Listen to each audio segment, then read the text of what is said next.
Marcos capítulo 9.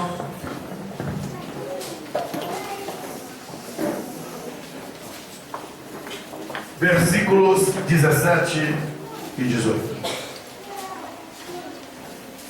Hoje é homenageado os pais, comemoramos o Dia dos Pais. E hoje eu quero falar sobre um pai. Um pai amoroso.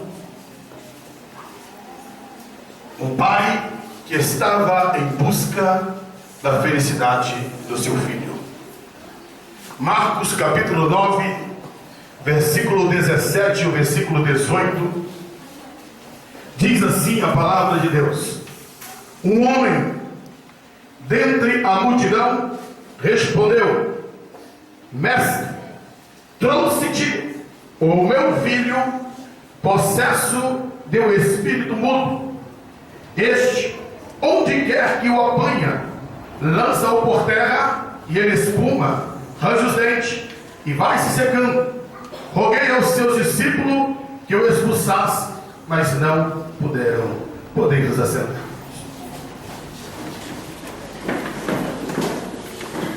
Esse texto bíblico que acabamos de ler é retratado esse fato pelos três evangelistas, Mateus, Marcos e Lucas. Quando lemos a narrativa desses três evangelistas, temos uma somatória de detalhes de uma das histórias mais lindas do Novo Testamento. E sobre esse tema, sobre esse texto, que eu quero vos discorrer nessa noite, mostrando o quanto Deus nos ama e o quanto o amor de um pai pode proporcionar mudança na vida da sua família. Esse texto bíblico que lemos nos mostra um homem que clama a Jesus. Qual é a realidade do mundo hoje, irmãos? O mundo hoje, eu encontro dois grupos de pessoas. E é basicamente aquilo que encontramos dentro do texto. Se você estiver com a sua Bíblia aberta, você vai perceber que do versículo 2 até o versículo 13 encontramos um grupo de pessoas. E a partir do versículo 14 encontramos um outro grupo de pessoas. E que é muito similar à realidade do mundo hoje. No primeiro grupo de pessoas, encontramos ali três homens que estavam com Jesus lá no monte, onde Jesus foi transfigurado, onde eles desfrutaram da glória de Deus. O primeiro grupo, aqueles que estão em cima do monte, que tem comunhão com Deus, que tem paz com Deus, que tem revelação de Deus, que desfrutam de uma vida espiritual com o Senhor. O segundo grupo é este grupo que nos relata a partir do versículo 14. São aqueles que estão aos pés do monte, aqueles que sofrem com as opressões, com desespero, com ausência de esperança, com as crises, com as ações demoníacas. Esta é a realidade do mundo. Aqueles que têm comunhão com o Senhor, que desfrutam da vida de Deus, e daqueles que têm sido atormentados pelo reino das trevas. A Bíblia apresenta que o pai, que tinha um único filho, este homem, que eu posso dizer, foi um grande pai, porém sofredor. Seu filho nasceu, e toda vez que um judeu tinha um filho homem, isso gerava júbilo, alegria. Era uma grande festa que era proporcionada. Este homem teve um filho homem. Havia alegria. Aquele menino, o primogênito. Mas com o passar do tempo, aquele menino que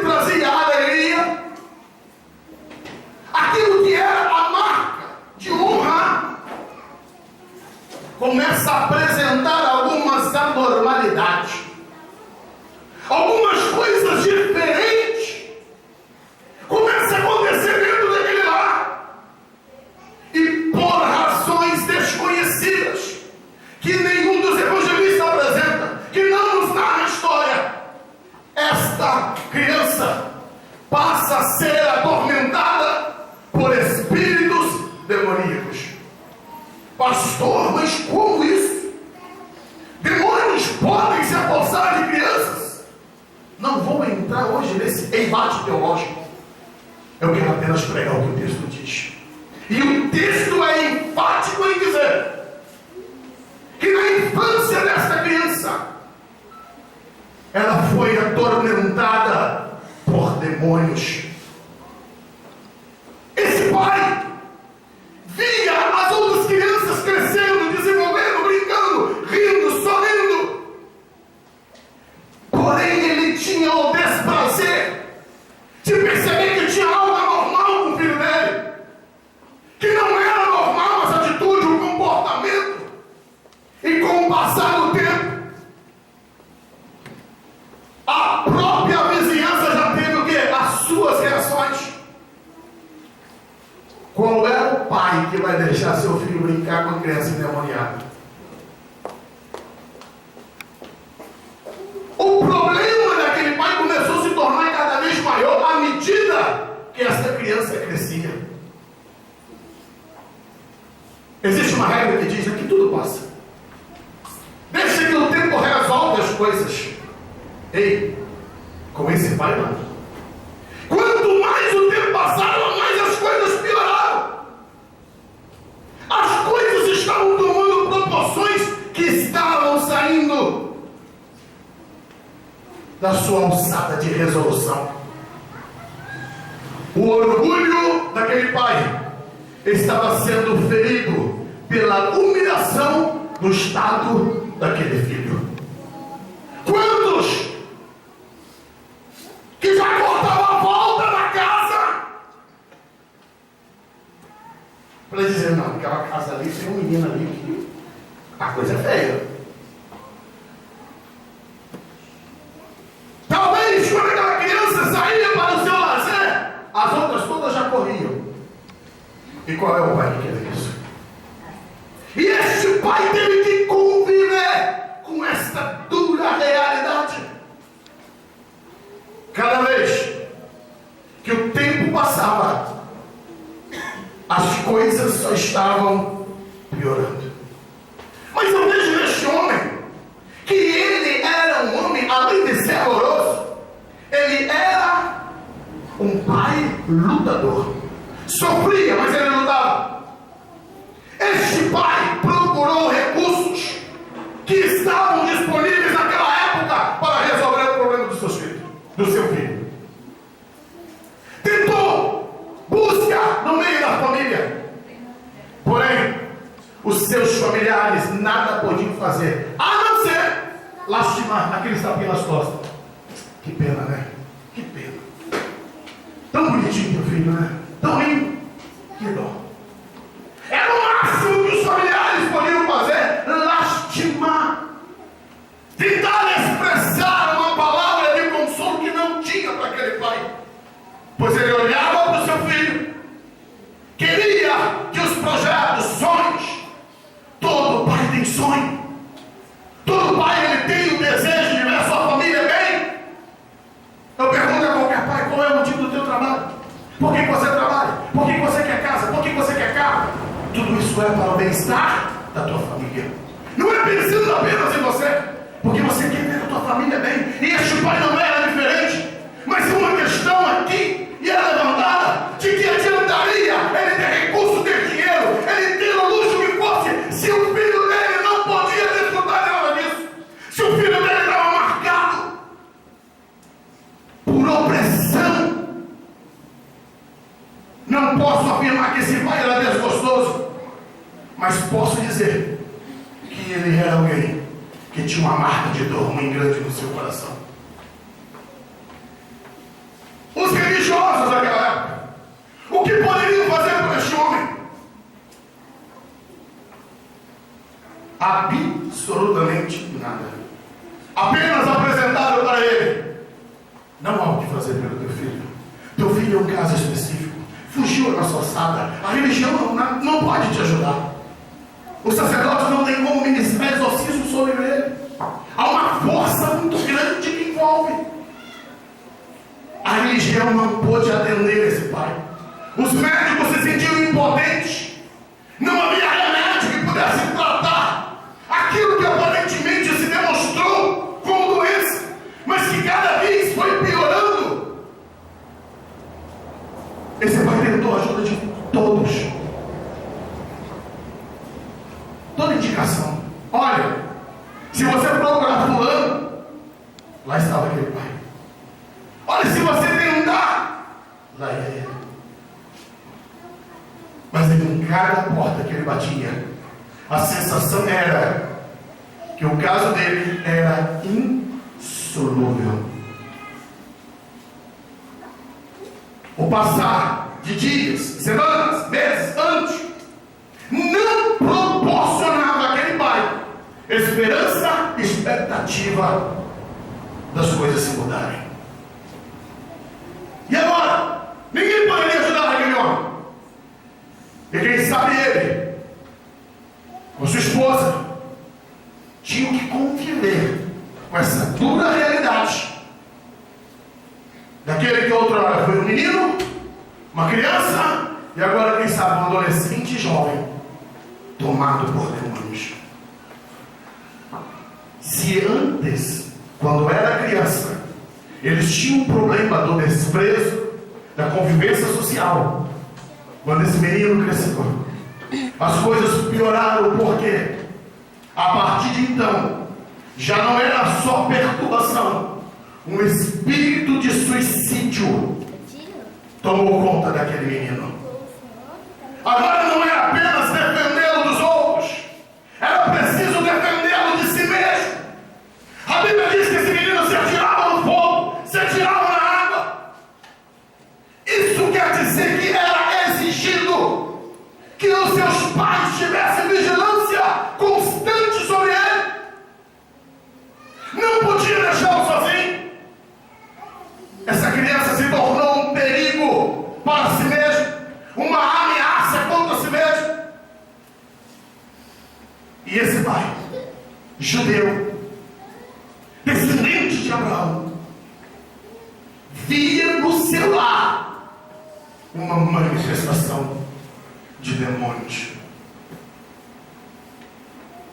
Mas uma coisa me chama a atenção: esse pai não desistiu. Não desistiu. Assumiu que tinha um problema, que tinha de fato algo que ele não podia resolver.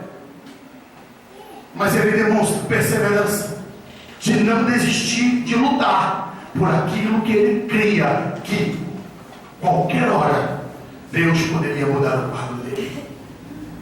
E a Bíblia diz que esse homem,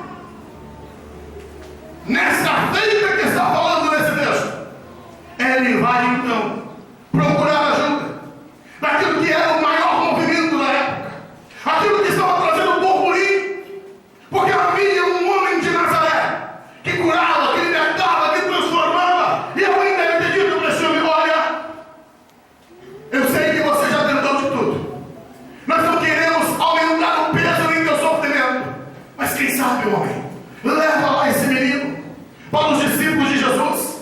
Quem sabe esses discípulos de Jesus consigam resolver essa situação. E este homem sai de casa com seu filho, vai ao encontro dos discípulos de Jesus,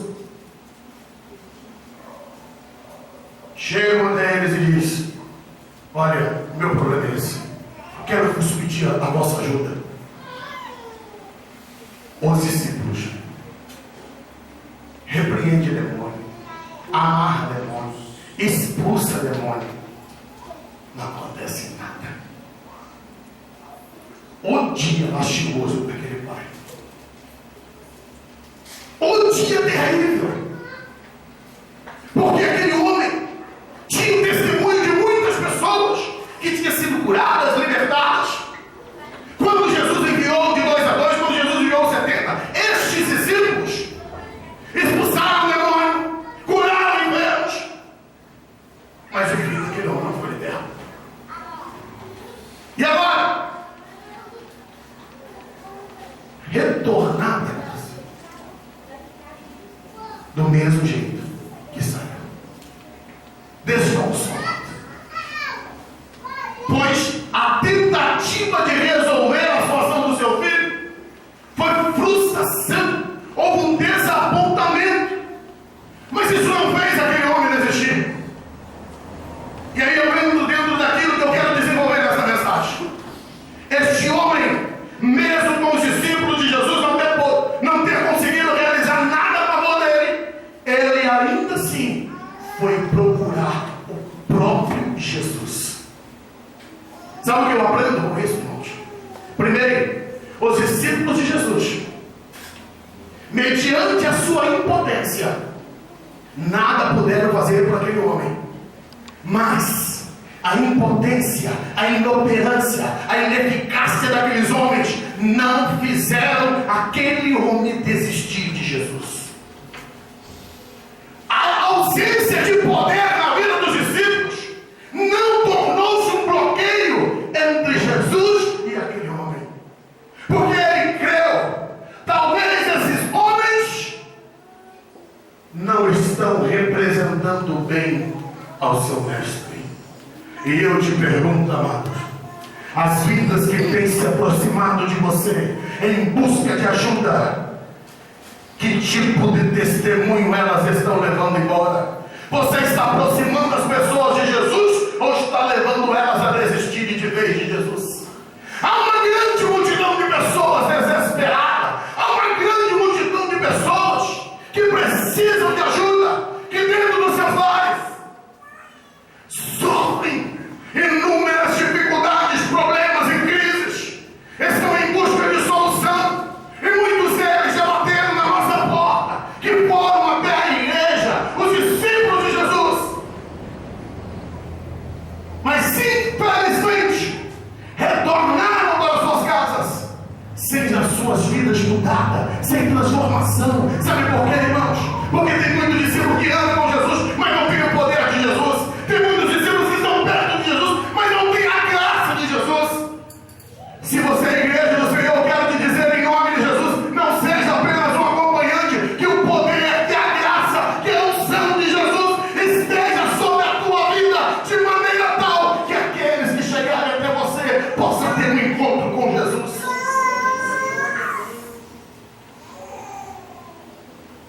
E aquele homem, mesmo com a sua fé enfraquecida, mesmo com uma esperança arranhada pelo tempo, pelas situações, e ele então vai até o encontro de Jesus.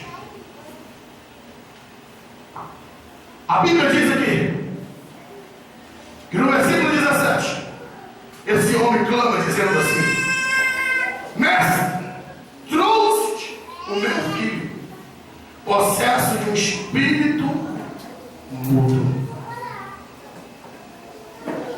Depois, no final do versículo 18, ele diz: roguei aos seus discípulos que o expulsassem, mas eles não puderam.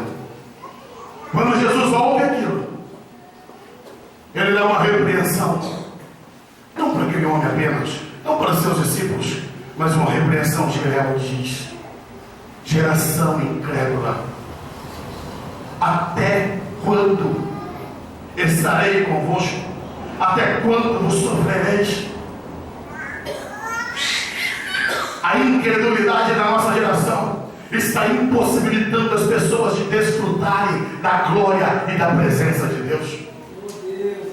Jesus disse então: trazei a mim, pode trazer, traga para mim essa menina. O versículo 20, presta atenção no que Deus está dizendo aqui. No versículo 20, eles o trouxeram. Quando o Espírito viu a Jesus, logo agitou o menino com violência. Caindo ele por terra, revolvia-se espumando. Jesus acolheu aquele pai. Jesus sentiu compaixão daquele pai. Não desprezou, não destratou, não tratou ele com pena com aquela síndrome de coitadinho desse pai. Mas não, estava ali para atender a um pai sofredor, a um pai que amava a sua família, que amava o seu filho, que queria ver mudança que ele não podia produzir. E então, esse pai, que está ali colocando a sua última esperança diante da pessoa de Jesus, ouve de Jesus dizendo para ele: traz para mim. Porém, irmãos, aquilo, eu quero que você preste bastante atenção, aquilo que era o início de uma mudança, de uma transformação e de uma nova esperança nascendo, se transformou em medo, pavor e insegurança. Como assim? Jesus disse: traz ele para mim. No momento que eles tomam aquele menino e vão levá-lo para Jesus, a Bíblia diz assim, que os demônios agitaram violentamente aquela criança, aquele menino. Houve uma reação do reino das trevas. Sabe por quê? Porque o reino das trevas tenta piorar as coisas quando alguém começa a procurar Jesus. Quando alguém resolve buscar o Senhor, há uma reação automática do inimigo para tentar fazer com que esses desistam. Porém, em nome de Jesus, amado, não desiste de buscar Jesus, mesmo que a aparência é de que as coisas não vão resolver. Se as coisas piorarem, entenda, Jesus está ao teu lado para resolver. Se você já pediu ajuda dele, deixa com ele. Não importa o quanto aparentemente está piorando, se ele está no controle, ele sabe como é que vai dar cabo a essa situação. Ele sabe como terminar essa cena. Ele sabe como terminar essa história. E aquele pai, vendo seu filho sendo tomado ali, jogado ao chão, espumando, ouviu a voz nobre, a voz tranquila de Jesus dirigir-se a ele, perguntando a ele: quanto tempo vai? Quanto tempo que esse menino está assim? Aquele pai quase que assustado de ver mais uma vez aquela cena do seu filho ao chão, a multidão, todo mundo olhando. Todas as vezes que ocorre qualquer coisa com nossos filhos, o pai, a mãe, são aqueles que vão tentar o quê? Protegê-los. Porém, aquele pai de pé, seu filho ao chão, ele não tomou nenhuma atitude de ir lá tentar esconder a situação. Ele estava confiando na pessoa de Jesus. E Jesus começa a se dirigir a ele dizendo: quanto tempo, pai, isso acontece? E aquele pai quase que desabafa dizendo: olha, é desde a infância. Isso não é ontem. Isso não é probleminha de ontem, não. Olha, tem tempo que eu estou sofrendo com isso. Tem tempo que as coisas não estão bem, Jesus. E aí ele clama: Senhor, se tu podes fazer alguma coisa, tenha compaixão de nós. Ele não está dizendo: tem misericórdia do meu filho, não. Tem misericórdia da minha criança. Não! Senhor, se tu podes, tenha misericórdia de nós. Sabe por que ele fala esse plural de nós? Porque o pai sofria tanto quanto aquele menino. O pai, ele é um sofredor tanto quanto, até mais do que a situação do que aquele jovem, aquele menino estava enfrentando. A resposta de Jesus no versículo 23 é esta: se tu podes, tudo é possível àquele que crê. Tudo é possível àquele que crê. Jesus está repreendendo aquele pai dele. Tudo é possível. Você está perguntando se eu posso. Claro que eu posso. Eu posso sim. Porque aquele que crê, para estes, não é positivismo, irmãos. Aqueles que creem no Senhor, tudo é possível para o nosso Deus. Tudo tudo é possível, porque Deus tem o poder sobre todas as coisas. Eu vejo aqui, amados, que este pai reconhece então que a sua fé, com o decorrer do tempo, havia sido arranhada. E ele responde para Jesus no versículo 24. Imediatamente o pai do menino exclamou: eu creio, ajuda-me a vencer a minha falta de fé. Agora ele começa a clamar por si mesmo. Ele está dizendo: Senhor, eu sempre criei, eu creio, mas as turbulências, as dificuldades de ver as coisas não se resolvendo, arranhou minha fé.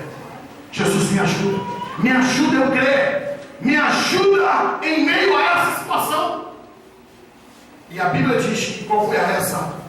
A multidão se aglomera para ver o menino se revolver no chão, para ver o menino servir de espetáculo. Jesus desfaz aquela cena. Jesus toma a palavra e diz, dirigindo então aquele espírito maligno, versículo 25: vendo Jesus que a multidão concorria, repreendeu o espírito imundo, dizendo: espírito mudo e surdo, eu te ordeno, sai dele e nunca mais entre neste menino.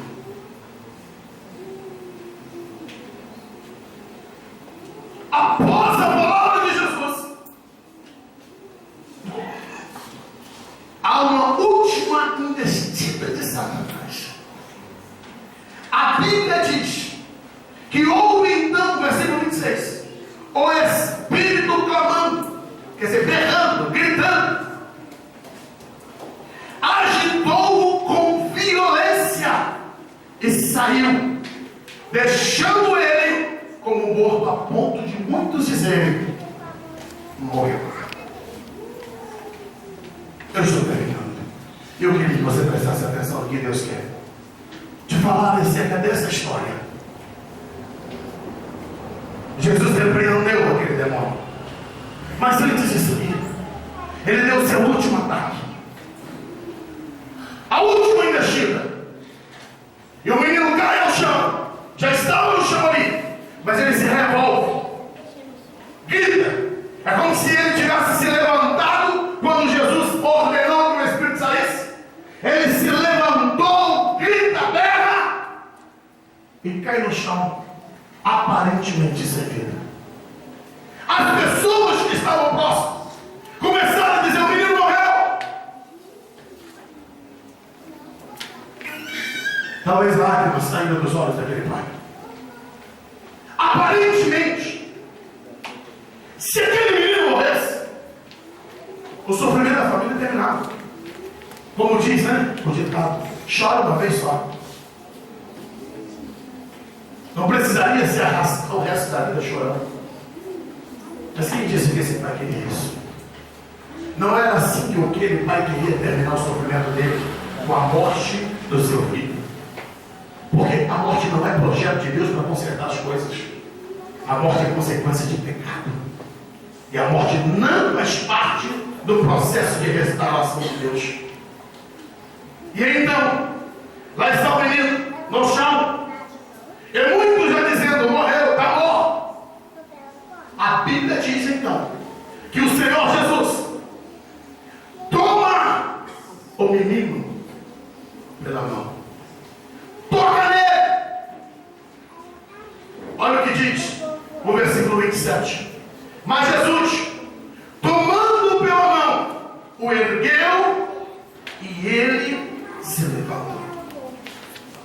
Aquele que aparentemente estava sem vida, estava morto, foi tocado por Jesus, foi erguido por Jesus, e ele então se levantou com suas próprias pernas. E aos olhos daquela multidão toda, ele demonstrou que estava são, sem demônio, sem morte. Podia agora olhar para o seu pai. Seu pai poderia olhar para ele e dizer: o meu filho é endemoniado, O meu filho possesso já não está mais escravizado ao reino das trevas.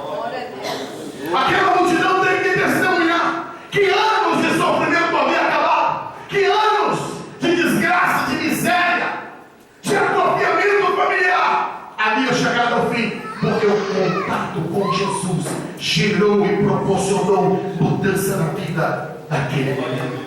Eu quero te pedir para você se colocar de pé.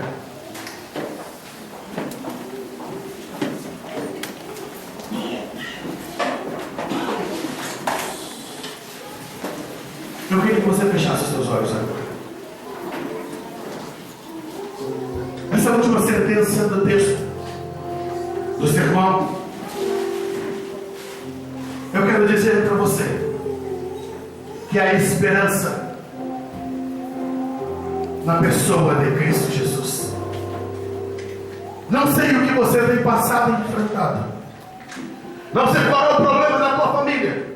Talvez não seja na proporção que este homem teve, mas talvez você tenha problemas na tua família que te faz chorar, problemas em crises que te fazem lamentar, e que dias após dia você tem clamado: Deus, resolve o problema da minha família, resolve o problema da minha casa, resolve o problema, Senhor, do meu lar. Senhor, quantos lares felizes e o meu não é. Senhor, quantos lares cristãos que desfrutam da tua paz, da tua alegria, e o meu não tem isso. Talvez você esteja debaixo de lutas travadas. Você tem visto espíritos demoníacos rondando a tua casa. Talvez seu lar tenha sido uma